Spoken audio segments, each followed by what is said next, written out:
ിക്കുന്നു പാപം ഏറ്റുപറയാതിരുന്നപ്പോൾ സംഭവിച്ചത് എന്താണ്?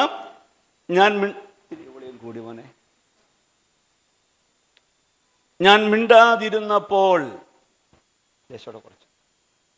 മിണ്ടാതിരുന്നപ്പോൾ നിത്യമായ ഞരക്കത്താൽ എൻ്റെ അസ്ഥികൾ ക്ഷയിച്ചുപോയി. രാവും പകലും നിന്റെ കൈ എൻ്റെ മേൽ ഭാരമായിരുന്നു.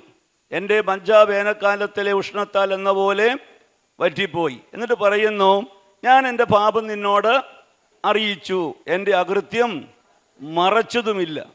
എൻ്റെ ലംഘനങ്ങളെ ഞാൻ യഹോവയോട് ഏറ്റുപറയും എന്ന് ഞാൻ പറഞ്ഞു. അപ്പോൾ നീ എൻ്റെ പാപത്തിൻ്റെ അപ്പോൾ പാപം ഏറ്റുപറഞ്ഞാൽ ദൈവം പാപം എന്ത് ചെയ്യും?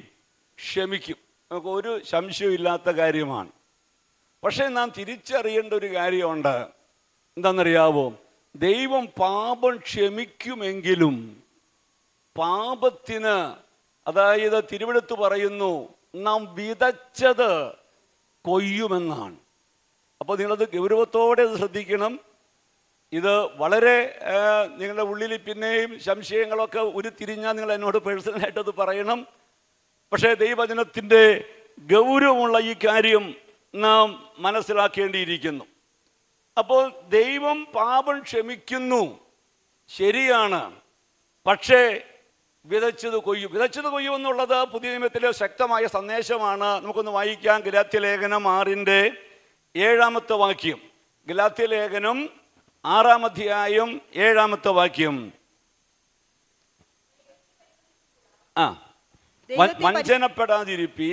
വഞ്ചനപ്പെടാതിരിപ്പിൻ, ദൈവത്തെ പരിഹസിച്ചുകൂടാ. മനുഷ്യൻ വിതയ്ക്കുന്നത് തന്നെ കൊയ്യും. അത് എഴുതപ്പെട്ട വചനമാണ്. എന്നിട്ട് അടുത്ത വാക്ക്, ജഡത്തിൽ വിതയ്ക്കുന്നവൻ ജഡത്തിൽ നിന്ന് നാശം കൊയ്യും. അപ്പൊ ജഡത്തിൽ വിതയ്ക്കുന്നവൻ, ഏതു സാഹചര്യങ്ങളെയും ഞാൻ ജഡത്തിൽ, ജഡശക്തിയിൽ അതിനെ നേരിടുന്നു. അപ്പോൾ ജഡത്തിൽ വിതച്ചാൽ എന്താണ് സംഭവിക്കുന്നത്? ജഡത്തിൽ നിന്ന് നാശമാണ് കൊയ്യുന്നത്. പിന്നെ ആത്മാവിൽ വിതച്ചാൽ ആത്മാവിൽ നിന്ന് നിത്യജീവനെയാണ് കൊയ്യുന്നത്. ഇനി ഈ ചിന്ത മനസ്സിൽ വെച്ചുകൊണ്ട് നമ്മൾ 32-ാം സങ്കീർത്തനത്തിൽ, ദാവീദിന്റെ സങ്കീർത്തനമാണ്, തൻ്റെ ഭാഗത്ത് പാപം വന്നു, ദൈവത്തോട് ഏറ്റുപറഞ്ഞു, ദൈവം പാപം ക്ഷമിച്ചു. പ്രിയമുള്ളവർ, 1 ശമൂവേലിന്റെ പുസ്തകം 12-ാം അധ്യായം അതിൻ്റെ 13-14 വാക്യങ്ങൾ എടുക്കാം. സഹോദരന്മാരുടെ ഭാഗത്തുനിന്ന് ഒരാൾ വായിക്കണം. 1-2 ശമൂവേൽ 12-ന്റെ 13-14 മൈക്കെടുത്ത് ഒരാളൊന്ന് വായിച്ചാട്ടെ.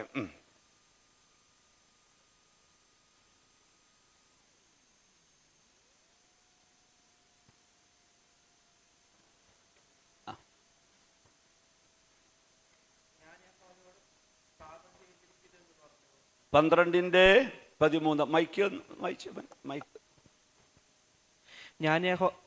ദാവീദ് നാഥാനോട്, ഞാൻ യഹോവയോട് പാപം ചെയ്തിരിക്കുന്നു എന്ന് പറഞ്ഞു. അതിനു നാഥാൻ ദാവീദിനോട്, യഹോവ നിന്റെ പാപം മോചിച്ചിരിക്കുന്നു, നീ മരിക്കുകയില്ല. എങ്കിലും നീ ഈ പ്രവൃത്തിയാൽ യഹോവയുടെ ശത്രുക്കൾ ദൂഷണം പറവാൻ ഹേതു ഉണ്ടാക്കിയത് കൊണ്ട് നിനക്ക് ജനിച്ചിട്ടുള്ള കുഞ്ഞ് മരിച്ചു പോകുമെന്ന് പറഞ്ഞു. നാഥാൻ തന്റെ വീട്ടിലേക്ക് പോയി. മതി. ഇവിടെ നാം വായിക്കുന്നു, ദാവീദ് ചെയ്ത തെറ്റിനെ കുറിച്ച് നാഥാൻ പ്രവാചകൻ തന്നെ ഓർമ്മപ്പെടുത്തിയപ്പോൾ, പ്രിയമുള്ളവരെ, ദൈവസന്നിധിയിൽ ദാവീദ് അനുതപിക്കുകയും തൻ്റെ പാപം ദൈവത്തോട് ഏറ്റുപറയുകയും ചെയ്തു. 32-ാം സങ്കീർത്തനം വായിച്ചതുപോലെ പാപം ദൈവത്തോട് അറിയിച്ചു, കുറ്റം സമ്മതിച്ചു, ഏറ്റുപറഞ്ഞു. അപ്പോൾ ദൈവം എന്ത് ചെയ്തു? ദൈവം പാപം ക്ഷമിച്ചു.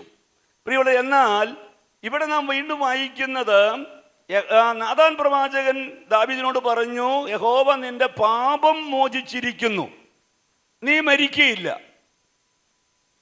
എന്നാൽ നീ ഈ പ്രവൃത്തിയിൽ യഹോവയുടെ ശത്രുക്കൾ ദൂഷണം പറവാൻ ഹേതു ഉണ്ടാക്കിയത് കൊണ്ട് നിനക്ക് ജനിച്ചിട്ടുള്ള കുഞ്ഞ് മരിച്ചു പോകുമെന്ന് പറഞ്ഞു.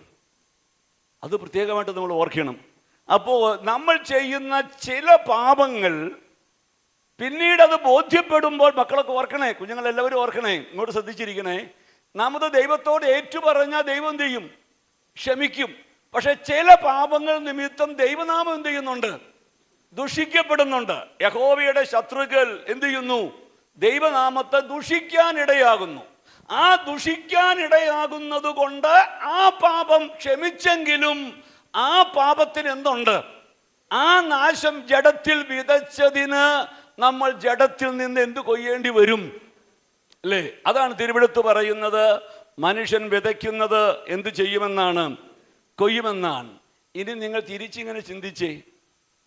പാപം ചെയ്തു, ഏറ്റുപറഞ്ഞു, പാപം ക്ഷമിച്ചു, പിന്നെയും പാപം ചെയ്തു, ഏറ്റുപറഞ്ഞു, ദൈവം പാപം ക്ഷമിച്ചു. ഇങ്ങനെ പോകുന്ന ഒരു ജീവിതം, ദൈവം വേറെ ഒന്നും ഇടപെടുന്നില്ലെങ്കിൽ എന്തായിരിക്കും ആ ജീവിതയാത്രയുടെ അവസ്ഥ? അല്ലേ? എളുപ്പമല്ലേ ജീവിതം? പാപം ചെയ്യുക, വൈകുന്നേരം എന്ത് ചെയ്യുക?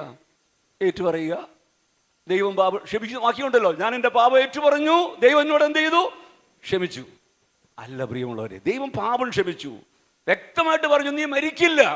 പക്ഷേ ആ പാപം നിമിത്തം ദൈവനാമത്തിന് ദുഷി വന്നിട്ടുണ്ടെങ്കിൽ, ദൈവനാമത്തിന് അപമാനം വന്നിട്ടുണ്ടെങ്കിൽ അതിൻ്റെ ശിക്ഷ നാം ഏൽക്കേണ്ടി വരും. ഇത് ഓർപ്പിച്ചില്ലെങ്കിൽ നമ്മൾ പാപത്തെ ഏറ്റുപറച്ചിലിനെ ലാഘവത്തോടെ കാണും. ഇനി മറ്റൊന്ന് ഓർക്കേണ്ടത്, വിതച്ചിട്ട് കൊയ്യുന്നത് പിറ്റേ ദിവസം അല്ല. അങ്ങനെ ആയിരുന്നെങ്കിൽ കുഴപ്പമില്ലായിരുന്നു. നമ്മൾ വിതച്ചിടുന്നത് കൊയ്യുന്നത് പിന്നെ ഏതോ ഒരു സമയത്തായിരിക്കും. ചിലപ്പോൾ കൊയ്യുന്ന സമയത്ത് വിതച്ച കാര്യം പോലും നമ്മൾ എന്ത് ചെയ്യില്ല? ഓർക്കില്ല. നമ്മുടെ ആശയം മനസ്സിലായോ? കൊയ്യുന്ന സമയത്ത് നമ്മൾ ഇങ്ങനെ പണ്ട് വിതച്ചിട്ടുണ്ടെന്ന് പോലും എന്ത് ചെയ്യില്ല? അത് ഓർക്കാതെ പോകും. അതും വലിയ അപകടം. അതുകൊണ്ട് ഈ വചനം നമ്മൾ ഹൃദയത്തിലേക്ക് ഏറ്റെടുത്തോളണം. പാപത്തിലേക്ക് മനഃപൂർവ്വം വഴുതി വീഴാൻ അല്ലെങ്കിൽ സാഹചര്യം ഉണ്ടാകുമ്പോൾ നമ്മൾ ഉടനെ ഓർക്കണം, ഞാൻ ഈ ചെയ്യുന്നത് അറിയുന്ന ഒരു ദൈവമുണ്ടെന്നും ഈ പാപം ദൈവത്തോട് അനുതാപത്തോടെ ഏറ്റുപറഞ്ഞാൽ ക്ഷമിക്കുന്നവനാണെങ്കിലും വിതച്ചത് ഒരു നാൾ കൊയ്യുമെന്നുള്ള കാര്യം നമ്മെ ഭയപ്പെടുത്തേണ്ടത് ആവശ്യമാണ്. ആ ദൈവ ഭയമാണ് പല പാപത്തിൽ നിന്നും അകന്നു നിൽക്കാൻ നമുക്ക് ഇടയായി തീരുന്നത്. ഇനി നമ്മൾ ആ 2 ശമൂവേലിന്റെ പുസ്തകത്തിലെ അടുത്ത വാക്യം വായിക്കുന്നത്, വായിച്ചാട്ടെ മൈക്കിൽ വായിച്ചാട്ടെ, 15-ാം വാക്യം. നിനക്ക് ജനിച്ചിട്ടുള്ള കുഞ്ഞ് മരിച്ചു പോകും. പിന്നെ മൈക്കിൽ വായിച്ചു. എന്നു പറഞ്ഞ് നാഥാൻ തന്റെ വീട്ടിലേക്ക് പോയി. 15-ാം വാക്യം. ഊരിയാവിന്റെ ഭാര്യ ദാവീദിന് പ്രസവിച്ച കുഞ്ഞിനെ യഹോവ ബാധിച്ചു, അതിന് കഠിന രോഗം പിടിച്ചു. ദാവീദ് കുഞ്ഞിനു വേണ്ടി ദൈവത്തോട് അപേക്ഷിച്ചു. ദാവീദ് ഉപവസിക്കുകയും അകത്തു കടന്ന് രാത്രി മുഴുവനും നിലത്തു കിടക്കുകയും ചെയ്തു. അവന്റെ ഗൃഹപ്രമാണികൾ അവനെ നിലത്തുനിന്ന് എഴുന്നേൽപ്പിപ്പാൻ ഉത്സാഹിച്ചുകൊണ്ട് അരികെ നിന്നു. എന്നാൽ അവന് മനസ്സായില്ല, അവരോടുകൂടെ ഭക്ഷണം കഴിച്ചതുമില്ല. എന്നാൽ 7-ാം ദിവസം കുഞ്ഞു മരിച്ചുപോയി. മരിച്ചുപോയി. ആ കുഞ്ഞിനു വേണ്ടി ദാവീദ് ഉപവസിച്ചു. അകത്ത് കടന്ന് രാത്രി മുഴുവനും നിലത്ത് കിടക്കുകയും ചെയ്തു. അല്ലേ?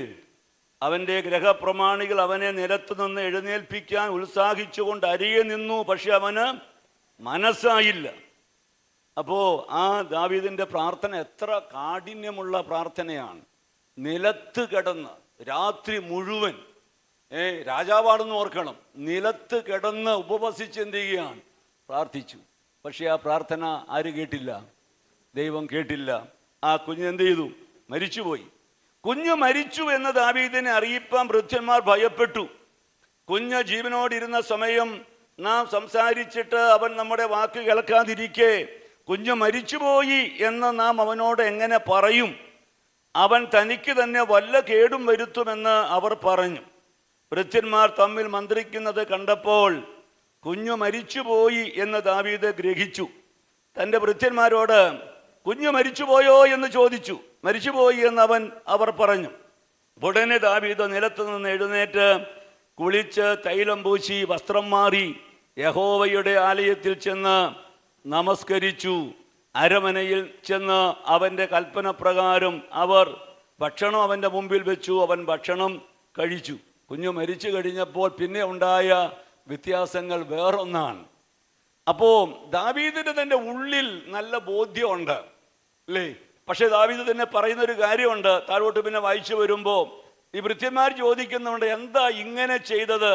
എന്ന് ചോദിച്ചപ്പോൾ 21-ാം വാക്യം, അവന്റെ ഭൃത്യന്മാർ അവനോട്, നീ ഈ ചെയ്തിരിക്കുന്നത് എന്ത്? കുഞ്ഞ് ജീവനോടിരുന്ന സമയം നീ അവന് വേണ്ടി ഉപവസിച്ച് കരഞ്ഞു, കുഞ്ഞ് മരിച്ച ശേഷം നീ എഴുന്നേറ്റ് ഭക്ഷണം കഴിച്ചുവല്ലോ എന്ന് ചോദിച്ചു. അതിനവൻ, കുഞ്ഞ് ജീവനോടിരുന്ന സമയം ഞാൻ ഉപവസിച്ചു കരഞ്ഞു, കുഞ്ഞ് ജീവിച്ചിരിക്കേണ്ടതിന് ദൈവം എന്നോട് ദയ ചെയ്യുമോ ഇല്ലയോ ആർക്കറിയാം എന്ന് ഞാൻ വിചാരിച്ചു. ഇപ്പോഴോ അവൻ മരിച്ചുപോയി, ഇനി ഞാൻ ഉപവസിക്കുന്നത് എന്തിന്? അവനെ മടക്കി വരുത്തുവാൻ എനിക്ക് കഴിയുമോ? ഞാൻ അവൻ്റെ അടുക്കലേക്ക് പോകുകയല്ലാതെ അവൻ എൻ്റെ അടുക്കലേക്ക് മടങ്ങി വരികയില്ലല്ലോ. പ്രിയമുള്ളവരെ, വളരെ ആഴമായി നമ്മൾ ഓർക്കുന്ന ഒരു കാര്യമാണ്. 32-ാം സങ്കീർത്തനം നമ്മൾ വായിച്ച് പാപത്തിൻ്റെ കുറ്റം ദൈവം ക്ഷമിച്ചു തന്നു എന്ന് പറയുമ്പോൾ ലാഘവത്തോടെ നമ്മൾ പാപം ഏറ്റുപറയലും ക്ഷമ ലഭിക്കലുമായിട്ട് കാണരുത്. നമ്മുടെ ഭാഗത്തുണ്ടാകുന്ന വീഴ്ചകൾ ദൈവനാമം ദുഷിക്കപ്പെടാൻ ഇടയാകുന്നുണ്ടെങ്കിൽ ആ വിതച്ചതിന് നമ്മൾ ഒരു നാൾ കൊയ്യുമെന്ന് നാം ഓർക്കണം. എൻ്റെ മനസ്സിൽ തിങ്ങി നിൽക്കുന്ന ഒത്തിരി അനുഭവങ്ങളുണ്ട്. പ്രിയമുള്ളവരെ, ഞാൻ ഒരിക്കൽ പറഞ്ഞോ എനിക്ക് അറിഞ്ഞുകൂടാ, അത് ഏറ്റവും ഉയർന്ന വിലപ്പെട്ട ഒരു സംഭവമായിട്ട് ഞാൻ കാണുന്നു. ഒരിക്കൽ ഒരു പ്രായമുള്ള അപ്പച്ചനും അമ്മയും ഒരു വാടക വീട്ടിൽ താമസിക്കുന്ന ഒരു രംഗം ഞാൻ കണ്ടു. വാടക വീട്ടിൽ താമസിക്കുമ്പോൾ അവരുടെ മകൻ നല്ല നിലയിൽ നല്ല വീട്ടിൽ താമസിക്കുന്നു. ആ വീട്ടിൽ താമസിക്കാൻ കഴിയാതെ ആ മാതാപിതാക്കളെ അവിടെ നിന്ന് ഇറങ്ങിപ്പോരേണ്ട സാഹചര്യം ഉണ്ടായി. അങ്ങനെയാണ് നല്ല വാർദ്ധക്യത്തിലുള്ള ഈ അപ്പനും അമ്മയും ഇപ്പോൾ വാടക വീട്ടിൽ താമസിക്കുന്നത്. ഇതെന്തൊരു കാലമാണ്! ഞാൻ ഇത് കണ്ട്, ഈ ആളെ എനിക്ക് അറിയാവുന്നത് കൊണ്ട് ഇത് കണ്ട് ഞാൻ മറ്റൊരു പ്രായമുള്ള അപ്പച്ചനുമായി സംസാരിക്കുമ്പോൾ അദ്ദേഹം എന്നോട് പറഞ്ഞൊരു വാക്കുണ്ട്. കുര്യാച്ചൻ ഓർക്കുന്നുണ്ടോ? 40 വർഷം മുമ്പ്, കൃത്യമായിട്ട് ആ അപ്പച്ചൻ എന്നോട് പറഞ്ഞു, 40 വർഷം മുമ്പ് ഇപ്പോ ഈ വാടക വീട്ടിൽ താമസിക്കുന്ന അപ്പച്ചൻ്റെ അപ്പൻ മരണപ്പെട്ടു. മകളുടെ വീട്ടിൽ കിടന്നാണ് മരിച്ചത്. പക്ഷെ ആ ഡെഡ് ബോഡി കൊണ്ടുപോകേണ്ടത് ഈ മകൻ്റെ, ഇപ്പൊ ഈ വാർദ്ധക്യത്തിലായ അപ്പൻ്റെ ഈ മകൻ്റെ മുറ്റത്തോടെയാണ്. അതിന് ഇദ്ദേഹം സമ്മതിച്ചില്ലെന്ന്. അന്ന് അദ്ദേഹം 40 വയസ്സ് പ്രായമുള്ള നല്ല യൗവനക്കാരനാണ്. സ്വന്തം പിതാവിൻ്റെ ഡെഡ് ബോഡി തൻ്റെ ആ അപ്പൻ കൊടുത്ത വീതമാണ്. ആ സ്ഥലത്തോടെ കൊണ്ടുപോകാൻ ഈ മകൻ എന്ത് ചെയ്തില്ല? സമ്മതിച്ചില്ല. അന്ന് അതിന് സാക്ഷ്യം വഹിച്ചപ്പോൾ ചിന്തിച്ചു, എന്തൊരു മനുഷ്യൻ. ചില നാളുകൾ കഴിഞ്ഞപ്പോൾ എല്ലാവരും മറന്നു, എല്ലാവരും ഈ കഥകളൊക്കെ മറന്നു. പക്ഷെ ആരും മറന്നില്ല. കാരണം വിതച്ചിട്ടത് എന്താണ്? നാളുകൾ കഴിഞ്ഞാലും കൊയ്തേ പറ്റുകയുള്ളൂ. ചില വർഷങ്ങൾ കഴിഞ്ഞപ്പോൾ തൻ്റെ സ്വന്തം മകൻ താൻ പണിത ആ മനോഹരമായ വീട്ടിൽ താമസിച്ചിരിക്കേണ്ട സമയത്ത് ആ മകനെ അപ്പനെയും അമ്മയും ഇറക്കി വിട്ട് ഒരു വാടക വീട്ടിൽ വളരെ ക്ഷീണിതനായി കഴിയുന്ന ഒരു സാഹചര്യം. പ്രിയമുള്ളവരെ, ഞാൻ പറഞ്ഞത് എന്തുകൊണ്ട് ഇത് ഓർപ്പിക്കുന്നു ചോദിച്ചാൽ, പാപം ചെയ്ത് പ്രിയമുള്ളവരെ പാപത്തെ ലാഘവമായി കണ്ട് മുന്നോട്ട് പോകുന്ന യൗവന പ്രായം ആരും ഇത് കണക്കാക്കിയില്ല, ആരും ഇത് ചിന്തിക്കില്ല. പക്ഷെ ഇത് ദൈവത്തിൻ്റെ വചനമായതുകൊണ്ട് അപ്പോൾ തന്നെ ഒരു കാര്യം ചേർത്ത് പറയാൻ, നിങ്ങൾ തെറ്റിദ്ധരിക്കരുത്. നമ്മുടെ ജീവിതത്തിൽ വരുന്ന എല്ലാ കഷ്ടങ്ങളും വിതച്ചത് കൊയ്യുകയാണെന്ന് ചിന്തിക്കരുത്. ഞാൻ അതുകൊണ്ട് ഇതിൽ തെറ്റിദ്ധരിക്കപ്പെടാനും കൂടെ സാധ്യതയുണ്ട്. അങ്ങനെ വരരുത്. കാരണം 1 പത്രോസിന്റെ ലേഖനം 4-ാം അധ്യായത്തിന്റെ 19-ാമത്തെ വചനം ഒന്ന് വായിക്കാമോ? 1 പത്രോസിന്റെ ലേഖനം 4-ന്റെ 19 മാറി മാറി ഒന്ന് വായിച്ചോ? മൈക്കിലൂടെ ആദ്യം കിട്ടിയവര് മൈക്കിലൂടെ വായിക്കണമെന്നേ ഉള്ളൂ. അതുകൊണ്ട് ദൈവേഷ്ടപ്രകാരം കഷ്ടം സഹിക്കുന്നവർ, ശ്രദ്ധിക്കണേ, എങ്ങനെ കഷ്ടം സഹിക്കുന്നവർ? ദൈവേഷ്ടപ്രകാരം. അപ്പൊ എങ്ങനെയുള്ള കഷ്ടമുണ്ട്? ദൈവഹിതപ്രകാരമുള്ള കഷ്ടമുണ്ട്. ചില വ്യക്തികൾ, പ്രിയമുള്ളവർ, നമ്മുടെ ജീവിതത്തിൽ ചില കഷ്ടങ്ങളിലൂടെ കടന്നു പോകാൻ ദൈവം ആഗ്രഹിക്കുന്നുണ്ട്. ജസ്റ്റിൻ ബദല സാക്ഷ്യത്തിൽ അത് പറഞ്ഞു. അതിലൂടെയൊക്കെ നാം ദൈവത്തിന്റെ ശബ്ദം കേൾക്കുന്നുണ്ട്. ദൈവം നമ്മെ അതിലൂടെയൊക്കെ എന്ത് ചെയ്യുന്നുണ്ട്? രൂപപ്പെടുത്തുന്നുണ്ട്. ക്രിസ്തുവിന്റെ സ്വഭാവത്തിലേക്ക് നമ്മെ കൊണ്ടുവരുന്നുണ്ട്. അപ്പൊ ദൈവഹിതപ്രകാരമുള്ള കഷ്ടമുണ്ടെങ്കിൽ മറുവശം കൂടെ ഓർക്കണം, ദൈവഹിതമല്ലാത്ത കഷ്ടങ്ങളുണ്ട്. ആ ദൈവഹിതമല്ലാത്ത കഷ്ടമാണ് നാം വിതച്ചത് എന്ത് ചെയ്യുന്നത്? കൊയ്യുന്നത്. പ്രിയമുള്ളവരെ, വിതച്ചത് കൊയ്യാതിരിക്കാനായിട്ട് കഴിയില്ല. ഞാൻ ചോദിക്കട്ടെ, കഴിഞ്ഞ കാലങ്ങളിലൊക്കെ നമ്മുടെ ജീവിതത്തിൽ പലതും സംഭവിച്ചിട്ടുണ്ട്. അതിനോട് ചേർത്ത് ഒരു വാക്കുകൂടെ നമ്മൾ വായിക്കണം. അത് അപ്പോസ്തല പ്രവൃത്തികൾ 17-ാം അധ്യായത്തിന്റെ 30-ാമത്തെ വാക്യമാണ്. അതും അതിനോട് ചേർത്തൊന്ന് വായിക്കുന്നത് നല്ലതാണ്. 17:30. അറിയായ്മയുടെ കാലങ്ങളെ ദൈവം ലക്ഷ്യമാക്കാതെ ദൈവം എന്ത് ചെയ്യുന്നില്ല? ലക്ഷ്യമാക്കുന്നില്ല. ഇപ്പോൾ അത് നമ്മൾ ഓർക്കണം. അറിയായ്മയുടെ കാലങ്ങളെ ദൈവം ലക്ഷ്യമാക്കുന്നില്ല. പക്ഷെ പറയുന്നു, ഇപ്പോൾ എല്ലാവരും എല്ലായിടത്തും എല്ലാവരും മാനസാന്തരപ്പെടണമെന്ന് മനുഷ്യരോട് ദൈവം മനുഷ്യരോട് എന്ത് ചെയ്യുന്നു? കൽപ്പിക്കുന്നു. അപ്പോൾ ഇപ്പോൾ മാനസാന്തരപ്പെടണം. അറിയായ്മയുടെ അങ്ങനെ ഒരു കാലഘട്ടം നമുക്കൊക്കെ ഉണ്ടായിരുന്നു. ഇതൊക്കെ പാപമാണോ ഇങ്ങനെ ചെയ്തുകൊണ്ട്? കാരണം അന്ന് നമ്മുടെ ഒരു നീതിയുണ്ട്, നമ്മുടെ നീതി അനുസരിച്ച് ഇതൊന്നും തെറ്റല്ല എന്ന് ചിന്തിച്ച ഒരു അറിയായ്മയുടെ കാലമുണ്ട്, അല്ലേ?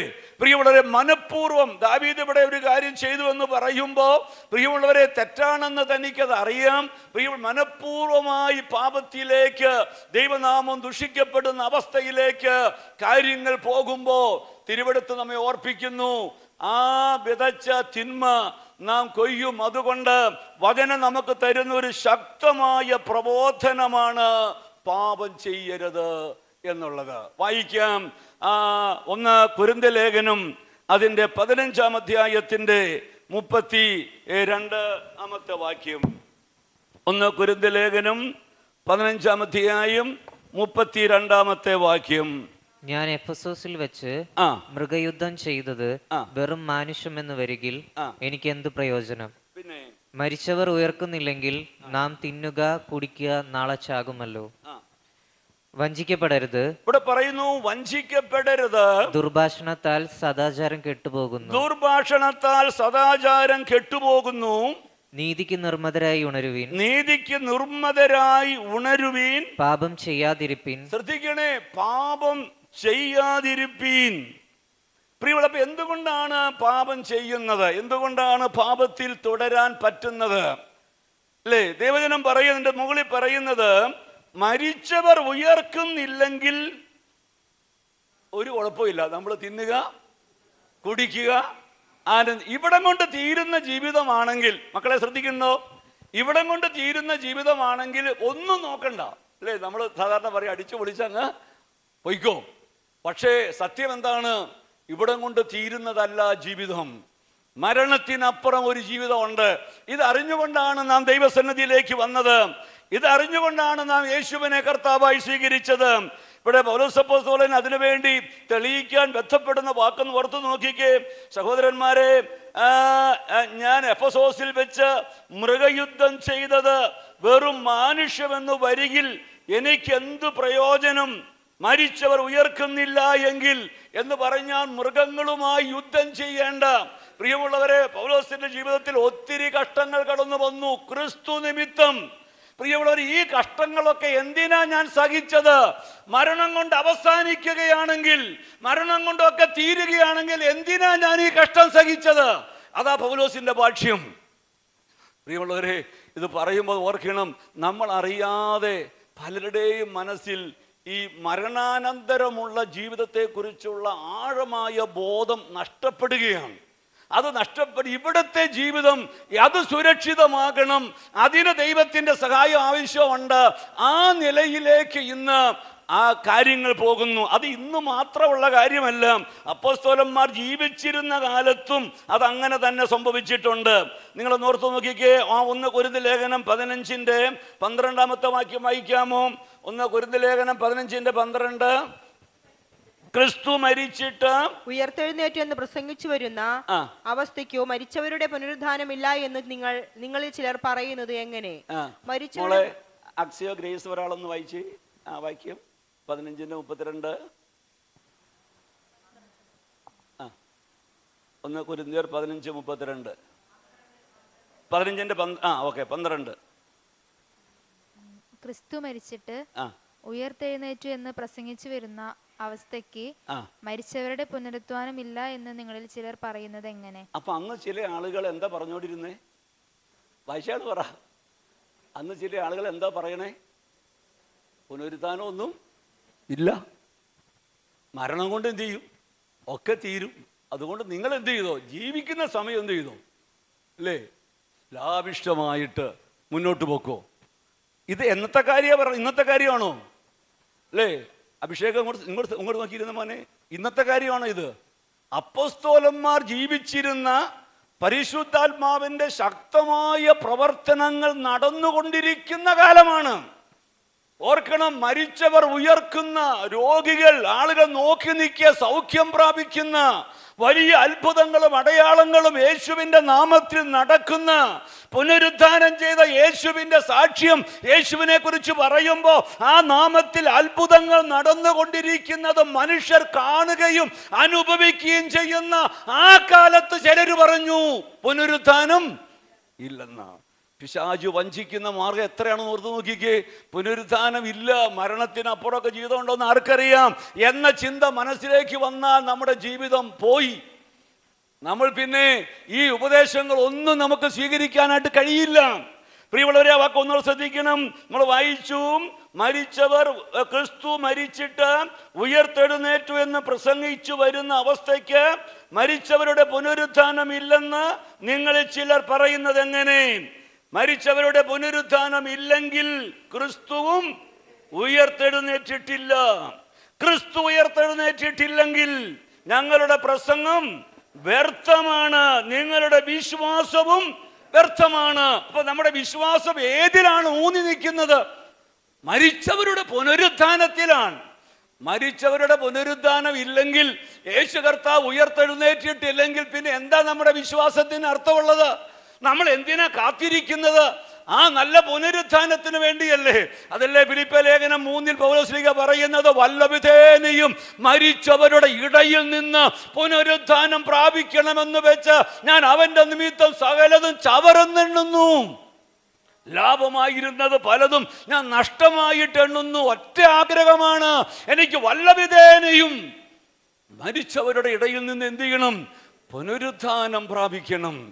പ്രിയമുള്ളവരെ, നമ്മുടെ ആത്മീയ ജീവിതം ദൈവം ആഗ്രഹിക്കുന്ന പോലെ മുന്നോട്ട് പോകാതെ വരുന്നതിൽ ഒരു പ്രധാന വിഷയം ഈ മരിച്ചവരുടെ പുനരുത്ഥാനത്തെ കുറിച്ചുള്ള ആ ഒരു അറിവില്ലായ്മ. നമ്മുടെ ഉള്ളിൽ അറിവുണ്ട്, അതൊരു വിശ്വാസമായിട്ട് നിൽക്കുന്നില്ല, അതൊരു വിശ്വാസമായി നിൽക്കുന്നില്ല. നമ്മൾ താഴോട്ട് ഇനി വായിക്കുമ്പോൾ, അപ്പോൾ മരിച്ചോ ക്രിസ്തു ഉയർത്തെഴുന്നേറ്റിട്ടില്ലെങ്കിൽ ഞങ്ങളുടെ പ്രസംഗം എന്താണ്?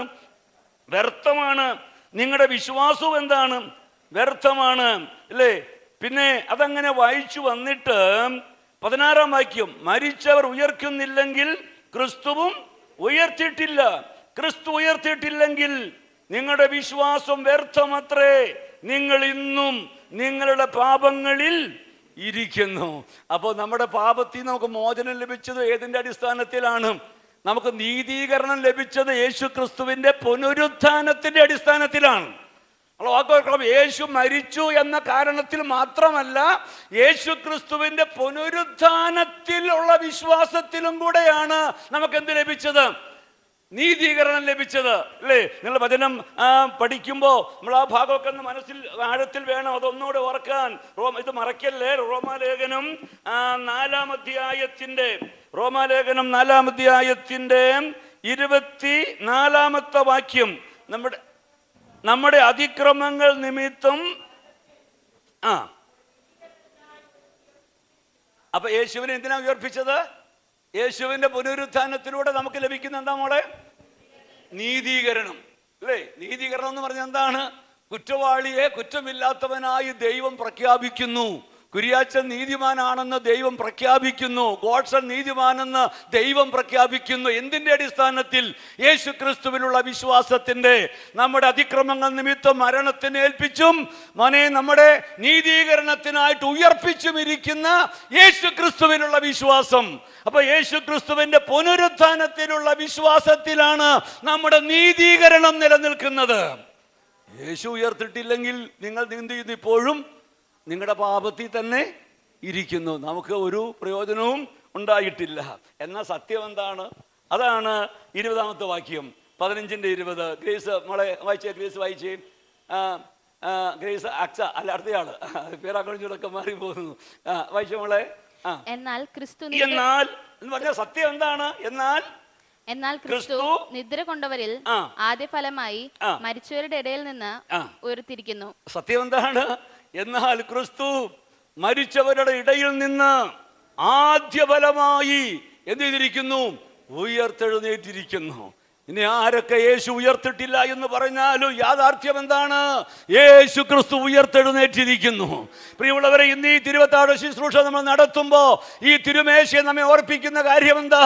യേശു നമുക്ക് വേണ്ടി കഷ്ടം അനുഭവിച്ചു, യേശു ക്രൂശിൽ മരിച്ചു, അവിടുന്ന് ഉയർത്തെഴുന്നേറ്റിരിക്കുന്നു, അവിടുന്ന് നമ്മെ ചേർക്കാൻ വീണ്ടും വരും.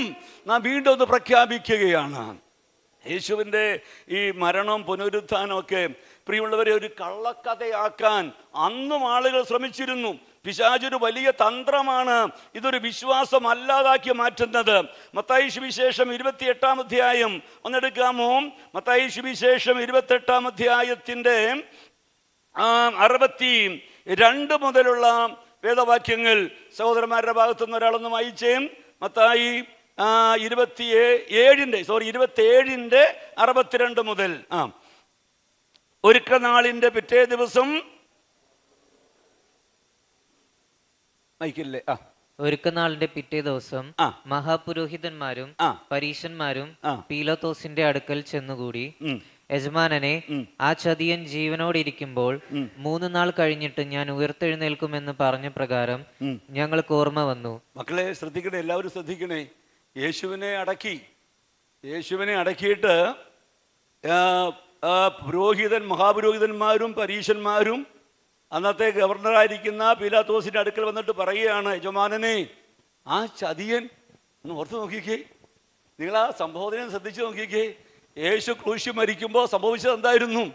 3 മണിക്കൂർ നേരം കൂരിരുട്ടുണ്ടായി, അല്ലേ? കല്ലറകൾ പിളർന്നു. ഈ മഹാപുരോഹിതനൊക്കെ ശുശ്രൂഷിക്കുന്ന ദേവാലയത്തിലെ തിരശീല മേതൊട്ട് അടിവരെ ചീന്തിപ്പോയത് ഈ മഹാപുരോഹിതന്മാർ കണ്ടതാണ്. നിങ്ങൾ ഓർക്കണം, ആർക്കും കീറാനാവാത്ത അത്രയും തിക്കനസ് ഉള്ള ഈ തിരശീല മേൽതൊട്ട് അടിവരെ ചിന്തിപ്പോയത് പ്രിയമുള്ള എന്ന് പറഞ്ഞാൽ ഇനി വിശുദ്ധ സ്ഥലത്തേക്ക്, അതിവിശുദ്ധ സ്ഥലത്തേക്ക് പ്രവേശനത്തിന് വഴി ഇവിടെ തുറന്നിരിക്കുന്നു. ആ തിരശീല ചിന്തിയതിലൂടെ പ്രിയമുള്ളവരെ, അതുവരെ മനുഷ്യന് നിൽക്കാൻ കഴിയുന്നത് പ്രാകാരത്തിലാണ്. കൂടി വന്നാൽ ആ വിശുദ്ധ സ്ഥലത്ത്, ഈ അതിവിശുദ്ധ സ്ഥലത്തിരിക്കുന്ന കൃപാസനത്തിന്റെ അടുക്കിലേക്ക് വരാൻ മഹാപുരോഹിതന് മാത്രമേ കഴിയുമായിരുന്നുള്ളൂ. എന്നാൽ യേശു ക്രൂശിൽ മരിക്കുമ്പോ ആ തിരശീല 2ആയി ചിന്തിയിട്ട് ഒരു വലിയ സത്യങ്ങളെ വെളിപ്പെടുത്തി. ഇനി ഇവിടെ മഹാപുരോഹിതൻ വേണ്ട, ഏതു മനുഷ്യനും ധൈര്യത്തോടെ യേശു ക്രിസ്തു വഴി ഈ അതിവിശുദ്ധ സ്ഥലത്തേക്ക്, കൃപാസനത്തിലേക്ക് അടുത്തെല്ലാം. അതിലെ പ്രലേഖനത്തിൽ വായിക്കുന്നത്, തന്റെ തിരശീല, ദേഹമെന്ന തിരശീല ചിന്തിക്കൊണ്ട് ജീവനുള്ള ഒരു പുതുവഴി അവൻ നമുക്ക് വേണ്ടി തുറന്നിരിക്കുകയാണ്. ഇതൊക്കെ കണ്ട മഹാപുരോഹിതനാണ് പറയുന്നത് പീലാത്തോസിനോട്, എന്താ മോളെ പറഞ്ഞേ? ചില്ല പറഞ്ഞത്, ആ ചതിയൻ ജീവിച്ചിരുന്നപ്പോ എന്ത് പറഞ്ഞിട്ടുണ്ട്? 3 ദിവസം കഴിയുമ്പോൾ ഞാൻ ഉയർക്കും. അതുകൊണ്ട് അവന്റെ ശിഷ്യന്മാർ ചെന്ന് അവനെ മോഷ്ടിച്ചിട്ട് അവൻ മരിച്ചവരുടെ ഇടയിൽ നിന്ന് ഉയർത്തെഴുന്നേറ്റു എന്ന് ജനത്തോട് പറയും. ഒടുവിലത്തെ ചതിവ് മുമ്പിലത്തേതിലും വിഷമമായി തീരുകയും ചെയ്യാതിരിക്കേണ്ടതിന് 3 ദിവസം വരെ കല്ലറ എന്ത് ചെയ്യണം? ഉറപ്പാക്കാൻ കൽപ്പിക്കുക എന്ന് പറഞ്ഞു. പീലാത്തോസ് പറഞ്ഞു, കാവൽക്കൂട്ടത്തെ തരാം, ഇനി ഞാൻ ചെയ്ത് കുഴപ്പമൊന്നും ഉണ്ടാക്കുന്നില്ല, നിങ്ങളുടെ ആവോളം നിങ്ങൾ എന്ത് ചെയ്തോ, കല്ലറ ഉറപ്പാക്കി. അങ്ങനെയല്ലേ വായിക്കുന്നത്? കാവൽക്കൂട്ടത്തെ തരാം, നിങ്ങളാൽ ആകുന്നിടത്തോളം എന്ത് ചെയ്യണം? ഉറപ്പ് വരുത്തുവീനെന്ന് പറഞ്ഞു. അവർ ചെന്ന് കല്ലിന് മുദ്ര വെച്ച് കാവൽക്കൂട്ടത്തെ നിർത്തി കല്ലറ എന്ത് ചെയ്തു? ഞാൻ ഈ കുഞ്ഞുങ്ങളെയൊക്കെ ശ്രദ്ധിച്ചുകൊണ്ട് ഈ പറയുന്നത് കൂടുതൽ. എന്നാൽ യേശു ഉയർക്കാതിരിക്കാൻ അത്രമാത്രം അവരെന്ത് ചെയ്തു, അല്ലേ? കാരണം യേശുവിൻ്റെ ശരീരം മോഷ്ടിച്ചുകൊണ്ട് പോയിട്ട് യേശു ഉയർത്തുന്ന കള്ളക്കഥയെങ്ങാനും പരത്തിയ പ്രശ്നമല്ലേ? അതുകൊണ്ട് അത്രയും അവർ യേശു ഉയർക്കാതിരിക്കാൻ ചെയ്തു. അഭിഷേകെ ശ്രദ്ധിക്കണം, നമ്മൾ വളരെ ഓർക്കണം. എന്നിട്ട് സംഭവിച്ച കാര്യം എന്താ? 3-ാം നാൾ ഈ കാവൽക്കൂട്ടം കാവൽ നിൽക്കുമ്പോൾ തന്നെ, കല്ലറ ഉറപ്പായിരിക്കുമ്പോൾ തന്നെ, കർത്താവ് തന്റെ വാഗ്ദത്ത പ്രകാരം അവൻ ആ കല്ലറയെ പൊട്ടിച്ച് ഉയർത്തെഴുന്നേറ്റ് ജീവിക്കുന്നു, അല്ലേ? ശിഷ്യന്മാർക്ക് പ്രത്യക്ഷനായി. 28-ാം അധ്യായത്തിലേക്ക് വരുമ്പോ 11-ാമത്തെ വാക്യം, 28-ന്റെ 11, മോനെ ശ്രദ്ധിച്ചു നോക്കിക്കേ. അവർ പോകുമ്പോൾ കാവൽക്കൂട്ടത്തിൽ ചിലർ നഗരത്തിൽ ചെന്ന് സംഭവിച്ചതെല്ലാം മഹാപുരോഹിതന്മാരോട് അറിയിച്ചു. അവർ ഒന്നിച്ചുകൂടി മൂപ്പന്മാരുമായി ആലോചന കഴിച്ചിട്ട് പടയാളികൾക്ക് വേണ്ടുവോളം പണം കൊടുത്തു. എന്തിന്? അവന്റെ ശിഷ്യന്മാർ രാത്രിയിൽ വന്ന് ഞങ്ങൾ ഉറങ്ങുമ്പോ അവനെ കട്ടുകൊണ്ടുപോയി എന്ന് പറയണം. ഓർത്തെ, യേശു ഉയർത്തില്ല എന്ന് വരുത്താൻ അന്നത്തെ മഹാപുരോഹിതന്മാരും ആളുകളും ചെയ്ത കാര്യം എത്ര വലുതാണ്. ഇത് എന്തിനാ നമ്മൾ ഇത്രയും ഗൗരവമായി പറയുന്നത്? ഇത് കഴിഞ്ഞ കൊരിന്ത ലേഖനത്തിലേക്ക് വന്നപ്പോൾ പൗലോസ് പറയുകയാണ്, ക്രിസ്തു ഉയർത്തിട്ടില്ലെന്ന് നിങ്ങളിൽ ചിലരെന്ത് ചെയ്യുന്നു. അപ്പൊ പൗലോസ് ജീവിച്ചിരുന്ന കാലത്ത് അങ്ങനെ ചിലർ പറഞ്ഞെങ്കിൽ ഇന്ന് എത്രയോ ആളുകൾ അങ്ങനെ ചിന്തിക്കുന്നു. ഏത് കാര്യമാണ്? പുനരുത്ഥാനമില്ലെന്ന്. അങ്ങനെ ചിന്തിക്കുന്നുണ്ടെന്നുള്ളതിന് തെളിവ് എന്നാണെന്നറിയാമോ? പാപത്തെ ലാഘവമായി കാണുന്നതാണ്. പാപത്തെ ലാഘവത്തോടെ കാണുന്നു. ആത്മീയമായി മുന്നോട്ട് പോകാനുള്ള ഉത്സാഹമില്ലാതിരിക്കുന്നു. പ്രിയമുള്ളവരെ, ഒരു പുനരുത്ഥാനമുണ്ടെന്നും ഒരു ന്യായവിധി ഉണ്ടെന്നും, പ്രിയമുള്ളവരെ, വിതയ്ക്കുന്നത് കൊയ്യുമെന്നും, ഉയരത്തിൽ ഒരു ദൈവം ഉണ്ടെന്നും ഇതൊക്കെ നമ്മൾ തിരിച്ചറിയുമ്പോൾ നമ്മുടെ പ്രവാസകാലം നമ്മൾ എത്രയോ ഭയത്തോടെയാണ് കഴിക്കേണ്ടത്, അല്ലേ? പ്രിയമുള്ളവരെ, ഇവിടെ കാവൽക്കാർക്ക് കാശ് കൊടുത്തിട്ട് പറയുകയാണ്, നിങ്ങൾ പറയണം ഞങ്ങൾ ഉറങ്ങുമ്പോൾ അവനെ കട്ടുകൊണ്ടുപോയെന്ന്. ഇവര് പേടിച്ചു വിറച്ചു. കാരണം അങ്ങനെ പറഞ്ഞാൽ ഉറങ്ങാനാണോ കാവൽക്കാർ നിർത്തിയേ? ആണോ? അപ്പൊ ഉറങ്ങിയ കാവൽക്കാർക്ക് എന്ത് സംഭവിക്കും? രാജാവ് എന്ത് ചെയ്യുക? സമ്മാനം കൊടുക്കുമോ? അവര് കഴുത്തു പോവും, അല്ലേ? അപ്പോ ഈ മഹാപുരോഹിതന്മാർ പറഞ്ഞ വാക്കെന്നാന്നറിയോ? അതെ, നിങ്ങളുടെ കാര്യം ഞങ്ങൾ നോക്കിക്കോളാം, നിങ്ങളുടെ മേൽ കുറ്റമൊന്നും വരാതിരിക്കാൻ ഞങ്ങൾ എന്ത് ചെയ്തോളാന്ന്. അങ്ങനെ അവര് ഉറപ്പിച്ച് കൈക്കൂലിയൊക്കെ കൊടുത്ത് ഒരു കെട്ടുകഥ പരത്തിയെന്നാണ്. ആ കഥ ഇപ്പോഴും യഹൂദന്മാരുടെ ഇടയിൽ തഴ വഹിക്കുന്നുണ്ട്. 15-ാം വാക്യം, അവർ പണം വാങ്ങി ഉപദേശപ്രകാരം ചെയ്തു. ഈ കഥ ഇന്നുവരെ യഹൂദന്മാരുടെ ഇടയിൽ എന്ത് ചെയ്യുന്നു? പരക്കെ നടപ്പായിരിക്കുന്നു. മുസ്ലിം സഹോദരങ്ങളുടെ ഇടയിൽ നടപ്പായിരിക്കുന്ന ഒരു കഥയുണ്ട്. കാരണം യേശുവിനെ അല്ല, യേശുവിനെ ക്രൂശിക്കാൻ പിടിച്ചപ്പോൾ യേശു അതിനെ ക്രൂശിക്കാനൊന്നും പറ്റിയില്ല. അതിന് പകരം ക്രൂശിച്ചത് ആരെയാണ്? യോധയെ ക്രൂശിച്ചു. പ്രിയമുള്ളവരെ, അതിന് പകരം വേറെ എന്തെല്ലാം കഥകളാ. യേശു ദൈവമാണെന്ന് അവർ അംഗീകരിക്കുന്നില്ല, യേശുവിനെ ക്രൂശിച്ചെന്ന് അവരെന്ത് ചെയ്യുന്നില്ല, അല്ലേ? പ്രിയമുള്ളവർ, എന്തെല്ലാം കെട്ടുകഥകൾ. അതിൻ്റെ നടുവിലാണ് നമ്മുടെ കയ്യിലിരിക്കുന്ന ഈ പുസ്തകത്തിന് പേരെന്താണ്? സത്യവേദ പുസ്തകമാണ്. ഇത് സത്യമാണ് സംസാരിക്കുന്നത്. ഇനി നമ്മളൊന്ന് ഓർക്കണം, യേശു ഉയർത്തെഴുന്നേറ്റതിന് ശേഷം സംഭവിച്ചിട്ടുള്ള അത്ഭുതങ്ങൾ. പ്രിയമുള്ള, ഈ അത്ഭുതങ്ങളുടെ കഥകളൊക്കെ നാം വായിക്കുന്നത് യേശു ഉയർത്തു ജീവിക്കുന്നു എന്ന സത്യം അങ്ങ് ആഴത്തിൽ ഉറപ്പിക്കാൻ വേണ്ടിയാണ്. അപ്പോസ്തല പ്രവൃത്തികളുടെ പുസ്തകം 5-ാം അധ്യായത്തിന്റെ 17 മുതലുള്ള വാക്യം ഒന്ന് വായിച്ചേ. മൈക്കിലൂടെ 5:17 മുതൽ. പിന്നെ മഹാപുരോഹിതന്മാരും സദൂക്യരുടെ മതക്കാരായ അവന്റെ പക്ഷക്കാരെയൊക്കെയും അസൂയ നിറഞ്ഞെഴുന്നേറ്റ് അപ്പോസ്തലന്മാരെ പിടിച്ച് പൊതുതടവിലാക്കി. രാത്രിയിലെ കർത്താവിന്റെ ദൂതൻ ഗൃഹവാതിൽ തുറന്ന് പൊതുതടവിലാക്കി. രാത്രിയിൽ കർത്താവിന്റെ ദൂതൻ കാരാഗ്രഹ വാതിൽ തുറന്ന് അവരെ പുറത്തു കൊണ്ടുവന്നു. പിന്നെ നിങ്ങൾ ദേവാലയത്തിൽ ചെന്ന് ഈ ജീവന്റെ വചനം എല്ലാ ജനത്തോടും പ്രസ്താവിപ്പീനെന്ന് പറഞ്ഞു. അവർ കേട്ട് പുലർച്ചയ്ക്ക് ദൈവാലയത്തിൽ ചെന്ന് ഉപദേശിച്ചു കൊണ്ടിരുന്നു. പുരോഹിതനും കൂടെയുള്ളവരും വന്ന് ന്യായാധിപ സംഘത്തെയും ഇസ്രായേൽ മക്കളുടെ മൂപ്പന്മാരെയും എല്ലാം വിളിച്ചുകൂട്ടി അവരെ കൊണ്ടുവരുവാൻ തടവിലേക്ക് ആളയച്ചു. സേവകർ ചെന്നപ്പോൾ അവരെ കാരാഗൃഹത്തിൽ കാണാതെ മടങ്ങി വന്നു. കാരാഗൃഹം. അടുത്ത വാക്ക് ശ്രദ്ധിച്ചേ മോനെ, എല്ലാവരും ശ്രദ്ധിക്കുന്നുണ്ടോ? അടുത്ത വാക്ക് എന്നാണ്? അവർ ചെന്നപ്പോ എന്ത് കണ്ടു? കാരാഗ്രഹം നല്ല സൂക്ഷ്മത്തോടെ പൂട്ടിയിരിക്കുന്നതും കാവൽക്കാർ വാദിക്കാൻ നിൽക്കുന്നതും ഞങ്ങൾ കണ്ടു. തുറന്നപ്പോഴോ അകത്ത് ആരെയും കണ്ടില്ല എന്ന് അറിയിച്ചു. ഉയർത്തെഴുന്നേറ്റ് യേശുവിന്റെ നാമത്തിൽ പ്രിയമുള്ളവരെ, യേശു കല്ലറയെ പൊട്ടിച്ച് പുറത്തു വന്നു. ശിഷ്യന്മാരോട് ഇനി യേശുവിന്റെ നാമത്തിൽ സംസാരിക്കരുതെന്ന് പറഞ്ഞ് അവരെ പൊതു തടവിലാക്കി. അവർ തടവിൽ കിടക്കുമ്പോ രാത്രിയിൽ ഒരു ദൂതൻ വന്ന് കാരാഗ്രഹവാതിൽ തുറന്ന് അവരെ പുറത്തു കൊണ്ടുവന്ന് അവർ പിറ്റേ ദിവസം ദേവാലയത്തിൽ നിന്നുകൊണ്ട് പ്രസംഗിക്കുക. അപ്പൊ പ്രിയമുള്ളവരെ, കാവൽക്കാർ നിൽക്കുന്നുണ്ട്, കാരാഗ്രഹം പൂട്ടിയിട്ടുണ്ട്. ചെന്ന് നോക്കുമ്പോ അതൊക്കെ അങ്ങനെ തന്നെയാ. പക്ഷെ അകത്താരും ഇതൊക്കെ ആര് കണ്ടതാ? ഇതൊക്കെ കാണുന്ന ആരാ? ഈ മഹാപുരോഹിതന്മാരും ഈ ജനത്തിന്റെ നായന്മാരൊക്കെ ഇത് കാണുമോ? മാനസാന്തരപ്പെട്ടോ? അവർ കർത്താവിൽ വിശ്വസിച്ചോ? മക്കളെ, നിങ്ങൾ ഓർക്കണം, അവരുടെ കണ്ണിന്റെ മുമ്പിൽ ഉയർത്തെഴുന്നേറ്റ യേശു ഒരു യാഥാർത്ഥ്യമാണെന്ന് അനേകം അനുഭവങ്ങളിലൂടെ വെളിപ്പെട്ടിട്ടും ഒരു കൂട്ടം ആളുകൾ വിശ്വസിക്കുന്നു, മറ്റൊരു കൂട്ടം ആളുകൾ അത് എന്ത് ചെയ്യുന്നു? തള്ളിക്കളയുന്നു. വേദപുസ്തകം പറയുന്നത് വിശ്വസിക്കുന്ന നിങ്ങൾക്കത് മാന്യതയാണ്. പ്രിയമുള്ള, ഈ സത്യം ആര് വിശ്വസിക്കുന്നുവോ അത് നിങ്ങൾക്ക് മാന്യതയാണ്. വിശ്വസിക്കുന്നവൻ ലജ്ജിച്ചു പോകയില്ല. വേദപുസ്തകം നമുക്ക് ഉറപ്പ് നൽകുകയാണ്. അപ്പോ നമ്മളെ കുരിന്ത ലേഖനത്തിലേക്കാണ് വന്നത്. അവിടെ നിന്ന് വായിച്ചു വന്നപ്പോ, എന്നാൽ ക്രിസ്തു നിദ്ര കൊണ്ടവരിൽ ആദ്യ ഫലമായി മരിച്ചവരിൽ നിന്ന് എന്ത് ചെയ്തിരിക്കുന്നു? ഉയർത്തിരിക്കുന്നു. അപ്പോൾ യേശു ക്രിസ്തുവിന്റെ പുനരുത്ഥാനം ഒരു യാഥാർത്ഥ്യമാണ്. പുറകിലിരിക്കുന്ന അമ്മച്ചിയൊക്കെ ശ്രദ്ധിക്കണേ. കർത്താവിന്റെ പിന്നാലെ നമ്മൾ വന്നപ്പോ നമ്മൾ എത്ര ഭാഗ്യവാന്മാരാണ് അല്ലേ? ഉലക മഹാന്മാർ അഖിലരും ഒരുപോൽ ഉറങ്ങുന്നു കല്ലറയിൽ. നമ്മൾ ഉന്നതൻ യേശു മഹേശ്വരൻ മാത്രം ഉയരത്തിൽ ജീവിക്കുന്നു. ഉയർത്തെഴുന്നേറ്റ് ജീവിക്കുന്ന ആ കർത്താവിന്റെ സന്നിധിയിൽ അവിടുത്തെ മക്കളായി തീരാൻ നമുക്ക് ഭാഗ്യം ലഭിച്ചു. എന്നിട്ട് ഇത് പറഞ്ഞുകൊണ്ടാണ് 1 കൊരിന്ത്യർ 15 അധ്യായം 32 വാക്യത്തിലേക്ക് വരുമ്പോ പൗലോസ് പറയുന്നത്, മരിച്ചവർ ഉയർക്കുന്നില്ലെങ്കിൽ പിന്നെ എന്തിനാ ഞാൻ ഈ കഷ്ടം മുഴുവൻ സഹിച്ചത്?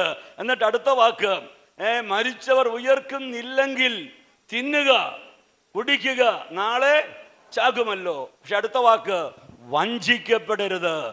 ദുർഭാഷണത്താൽ സദാചാരം കെട്ടുപോകുന്നു. നീതിക്ക് നിർമ്മതരായി ഉണരുവീൻ, പാപം ചെയ്യാതിരിപ്പീൻ. ചിലർക്ക് ദൈവത്തെ കുറിച്ച് എന്തിനാണ് ദൈവാത്മാവ് ഈ കാര്യം ഓർപ്പിക്കുന്നത്? സഭയിലുള്ള എല്ലാവർക്കും ദൈവത്തെ കുറിച്ച് എന്തുണ്ടാകണം? മോനെ, പരിജ്ഞാനം ഉണ്ടാകണം. ഈ പരിജ്ഞാനം ഇല്ലാത്തത് കൊണ്ട് ഗോഡ്സ എന്ത് ചെയ്യുന്നു? തെറ്റിപ്പോകുന്നു അല്ലേ? ഈ പരിജ്ഞാനം ഇല്ലാത്തത് കൊണ്ട് ഗ്രേസേ മക്കളെ എന്ത് ചെയ്യുന്നു? തെറ്റിപ്പോകാനിടയാകുന്നു. അപ്പൊ ഏത് പരിജ്ഞാനമാണ്? ദൈവത്തെ കുറിച്ചുള്ള പരിജ്ഞാനം അകത്തില്ലാത്തത് കൊണ്ട്, ദൈവത്തെ കുറിച്ചുള്ള വെളിപ്പാട് അറിവ് അകത്തില്ലാത്തത് കൊണ്ട് അനേകർ തെറ്റിപ്പോകുന്നു. ദൈവസഭയിലുള്ള ഒരു കുഞ്ഞുങ്ങൾ പോലും തെറ്റരുത്, ഒരു മുതിർന്നവർ പോലും തെറ്റിപ്പോകരുത്. ജോലി സ്ഥലത്തേക്ക് പോകുമ്പോ, മറ്റു പല കാര്യങ്ങളുമായിട്ട് ഇടപെടുമ്പോ, ഈ ലോകത്തിലെ ഒരുവനാക്കാൻ നമ്മെ പ്രലോഭിപ്പിക്കുന്ന ഒത്തിരി ശക്തികളുണ്ട്. ഈ സത്യവചനം നിങ്ങൾ മറക്കരുത്.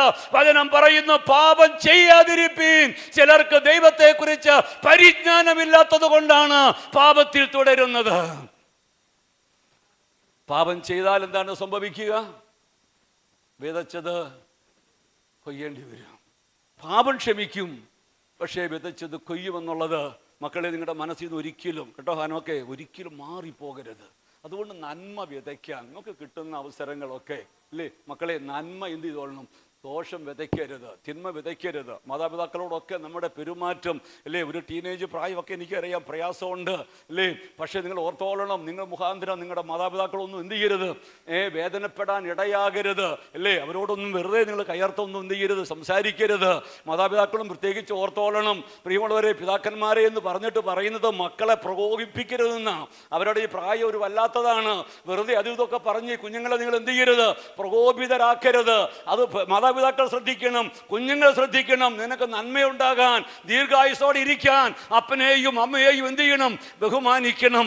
അവരെ നിന്ദിക്കുമ്പോ, അവരെ പരിഹസിക്കുമ്പോ നാം വിതച്ചത് കൊയ്യേണ്ടി വരുമെന്ന് തിരുവെടുത്ത് പറയുന്നു. എന്നിട്ട് ഞാൻ ആ വാക്യം ഒന്നുകൂടെ ശ്രദ്ധിച്ചു നോക്കി, 15:34, നീതിക്ക് നിർമ്മതരായി ഉണരുവീൻ, പാപം ചെയ്യാതിരിപ്പീൻ.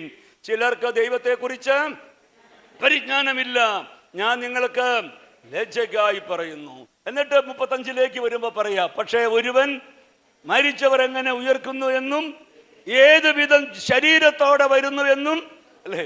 ഇങ്ങനെ ഉയർപ്പിന്റെ കാര്യമൊക്കെ പറയുമ്പോ മക്കളെ ഉള്ളി പറയും, ഇതെങ്ങനെയാ ഈ ഉയർപ്പുണ്ടാകുക, ഇതെങ്ങനെയായി ഉയർക്കുന്നേ അല്ലേ എന്ന് നിങ്ങൾ ചോദിച്ചാൽ ദൈവാത്മാവ് എഴുതി വെച്ചിരിക്കുക.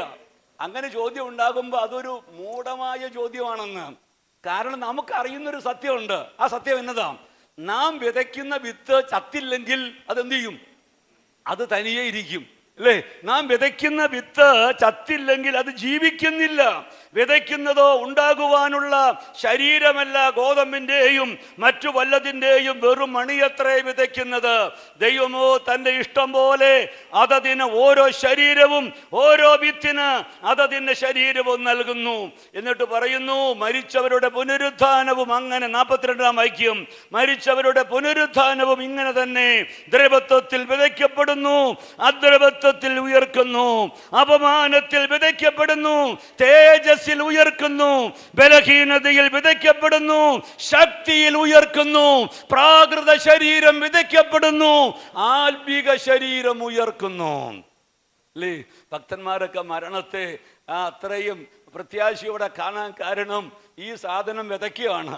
വിതച്ച പയറിന്റെ മണി പിന്നെ കാണുമോളെ, അത് ചത്തു, അതിന്ന് വേറെ വരുന്നത് എന്താ?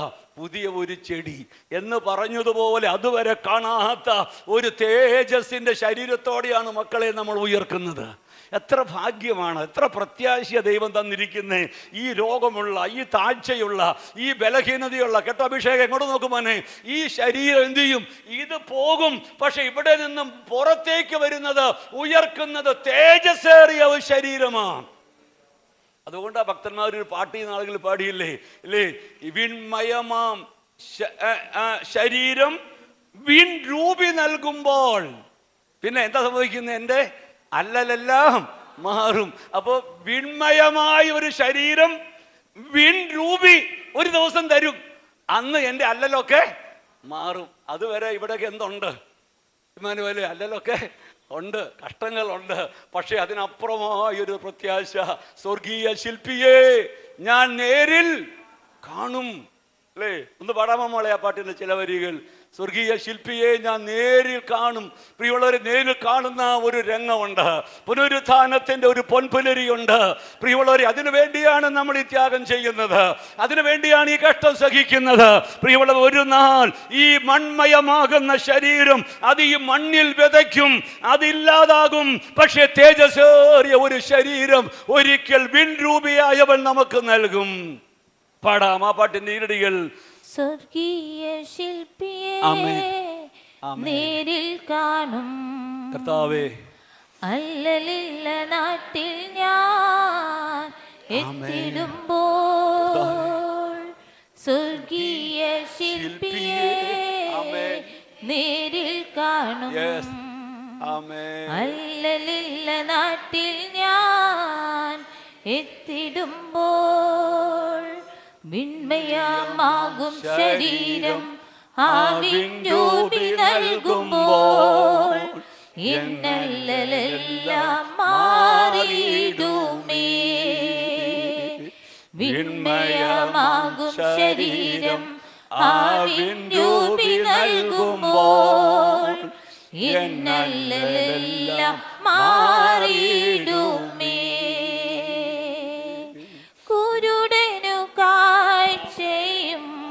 ചെകിടനു കേൾവിയും മൂകരും മുടന്തരും കുതിച്ചുയരും. കുരുടനു കാഴ്ചയും ചെകിടനു കേൾവിയും മൂകരും മുടന്തരും കുതിച്ചുയരും. വിൺമയമാകും ശരീരം ആവിൻ രൂപി നൽകുമ്പോൾ എന്നല്ലെല്ലാം മാറിയിടുമേ. വിൺമയമാകും ശരീരം ആവിൻ രൂപി നൽകുമ്പോൾ എന്നല്ലെല്ലാം മാറിയിടുമേ. Praise the Lord. ഈ ദൈവിക പ്രത്യാശയാൽ എവിടെ നിന്നാണ് നമ്മൾ വന്നത്? 32-ാം സങ്കീർത്തനം 5-ാമത്തെ വാക്യം. പാപം ദൈവം ക്ഷമിക്കുന്നു. പാപത്തിന് ഒരു ശിക്ഷ ഉണ്ട്. പാപം മുഖാന്തരം ദൈവനാമം ദുഷിക്കപ്പെടാനിടയായാൽ പ്രിയമുള്ളവരെ, അതിന് നാം ഒരു ശിക്ഷ ഈ ഭൂമിയിൽ നാം വിതച്ചത് കൊയ്യേണ്ടി വരും. അതുമാത്രമാണോ? ഒരന്ത്യന്യായ വിധിയെക്കുറിച്ചും നാം കേൾക്കുന്നു. പ്രിയമുള്ളവരെ, ഞാൻ സന്ദേശം ഈ സങ്കീർത്തനം ഓർക്കാനിടയായ ഞാൻ എൻ്റെ ഹൃദയത്തിൽ ഈ ചിന്ത വന്ന സമയം അതിൻ്റെ മുഖാന്തരം ഞാൻ പറഞ്ഞല്ലോ, ഒരു ദൈവദാസൻ്റെ അനുഭവ സാക്ഷ്യത്വം പങ്കുവെച്ചപ്പോഴാണ്. ഷിബു ദാനിയേൽ ഷിബു ഷാമുവേൽ എന്ന് പറയുന്ന ദൈവദാസൻ അമേരിക്കയിൽ നിന്ന് താനാ ക്ലാസ് എടുത്തത്. അദ്ദേഹം ഒരു പാസ്റ്ററുടെ മകനായിരുന്നു. ഞാൻ ആ മെസ്സേജ് നമ്മുടെ വാട്സപ്പ് ഗ്രൂപ്പിൽ ഇട്ടിട്ടുണ്ട്. നിങ്ങൾ അത് ആരെങ്കിലും കണ്ടോ കേട്ടോ എന്ന് അറിഞ്ഞുകൂടാ. ഞാൻ എന്തെങ്കിലും ഒരു ഗ്രൂപ്പിൽ ഒരു മെസ്സേജ് ഇടുന്നുണ്ടെങ്കിൽ അത് വളരെ വളരെ പ്രയോജനമുള്ള, അത് ആവശ്യമായതാണ്. അത് മുഴുവൻ കേട്ടിട്ട് അതിൻ്റെ ആശയം അത്രയും ഹൃദയസ്പർശിയായതുകൊണ്ടാണ് അത് ഗ്രൂപ്പിലേക്ക് ഇടുന്നത്. ഞാനത് ഇടുമ്പോൾ എൻ്റെ ഉള്ളിൽ ആഗ്രഹം നിങ്ങൾ എപ്പോഴെങ്കിലും ഒന്ന് കേൾക്കണമെന്നാണ്. നിങ്ങളത് കേൾക്കുന്നില്ല, ഒരു കൊച്ചു ലേഖനം പോലും ഒന്ന് വായിക്കില്ല എന്ന് അറിഞ്ഞപ്പോൾ ഉള്ളിലൊരു വേദനയുണ്ട്. സാരമില്ല, അതങ്ങനെ നിൽക്കട്ടെ. ഞാൻ പറഞ്ഞത്, ഈ ദൈവദാസൻ 16-ാമത്തെ ഗുജറാത്തിൽ തൻ്റെ അപ്പനൊരു പാസ്റ്ററായിരുന്നു. ഗുജറാത്തിൽ കർത്താവിൻ്റെ വേല ചെയ്യുന്നു. ഗുജറാത്തിൽ വേല ചെയ്തുകൊണ്ടിരുന്ന സമയത്ത് പ്രിയമുള്ളവരെ, തനിക്ക് ട്രാൻസ്ഫറായി വേറൊരു സ്ഥലത്തേക്ക് മാറി. അപ്പോൾ ഗുജറാത്തിൽ താൻ ഫസ്റ്റ് ഗ്രേഡ് സെക്കൻഡ് ഗ്രേഡൊക്കെ പഠിച്ചു. പുതിയ സ്ഥലത്ത് ചെന്ന് കഴിഞ്ഞപ്പോൾ അവിടെ തേർഡ് ഗ്രേഡ് പഠിക്കാനായിട്ട് അവിടെ അഡ്മിഷൻ ഇല്ല. അവർ പറഞ്ഞു വീണ്ടും ഫസ്റ്റ് ഇതിൽ തുടങ്ങണമെന്ന് പറഞ്ഞു. വേറെ മാർഗ്ഗമില്ല, വീണ്ടും 1-ാം ക്ലാസ്സിൽ തുടങ്ങി. ചില നാൾ കഴിഞ്ഞപ്പോൾ വീണ്ടും അവിടെ നിന്ന് ട്രാൻസ്ഫർ ആയിട്ട് ബീഹാറിൽ വന്നു. ബീഹാറിൽ വന്നു കഴിഞ്ഞപ്പോൾ അവിടെ ഒരു സ്കൂളിൽ ചെന്നപ്പോഴും വീണ്ടും അവസ്ഥ ഇത് തന്നെയാണ്. ഈ കൊച്ചന് വീണ്ടും 1-ാം സ്റ്റാൻഡേർഡ് മുതൽ പഠിക്കേണ്ടി വന്നു.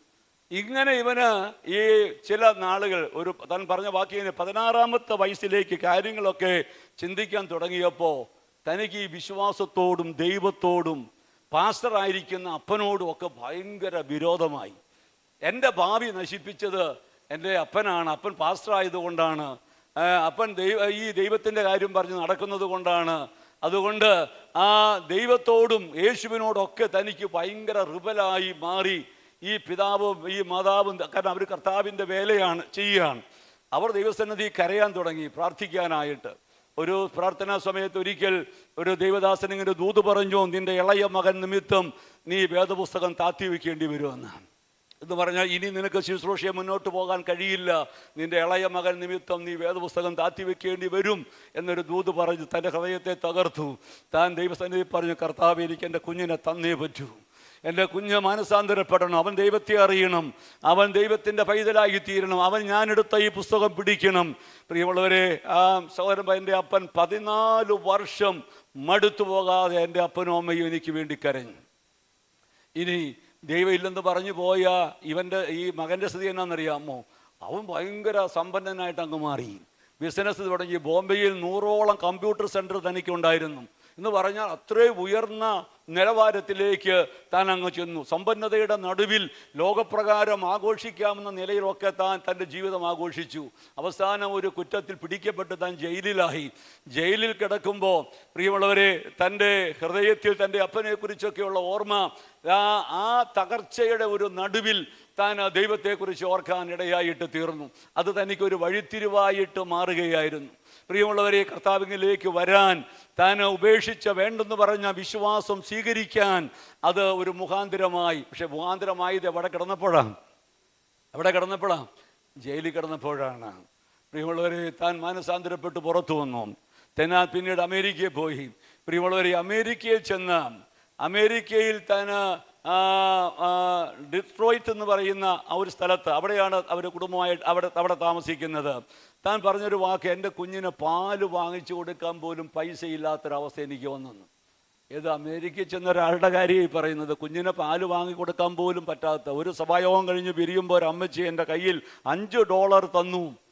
$5 തന്നിട്ട് തന്നപ്പോൾ ഞാനത് സന്തോഷത്തോടെ വാങ്ങി. വരുന്ന വഴിക്ക് കുഞ്ഞിന് ആവശ്യമായ പാലും ബ്രെഡൊക്കെ വാങ്ങിച്ചുകൊണ്ടാണ് വന്നത്. അപ്പോൾ എത്രമാത്രം ആ സാമ്പത്തിക മേഖലയിൽ ആ മനുഷ്യൻ തകർന്നു പോയെന്നുള്ള കാര്യം ഓർക്കണം. ഈ സാക്ഷ്യം പറഞ്ഞിട്ടാണ് താൻ പറഞ്ഞൊരു വാക്ക്, ഞാൻ ഒരു സമയത്ത് വിതച്ചത് ഞാൻ എന്ത് ചെയ്യുകയായിരുന്നു? കൊയ്യുകയായിരുന്നു. ഞാൻ മുഖാന്തരം ദൈവത്തിൻ്റെ നാമം ഒത്തിരി ദുഷിക്കപ്പെട്ടു. താൻ ഈ വാക്ക് പറഞ്ഞു കഴിഞ്ഞപ്പോൾ എൻ്റെ മനസ്സിലൂടെ ഒത്തിരി ചിന്തകളും കാര്യങ്ങളൊക്കെ പിന്നെ കടന്നുപോയി. അതുകൊണ്ടായി 32-ാം സങ്കീർത്തനം ഇങ്ങനെ വീണ്ടും എടുക്കാനും ചിന്തിക്കാനും ഒക്കെ ഇടയായത്.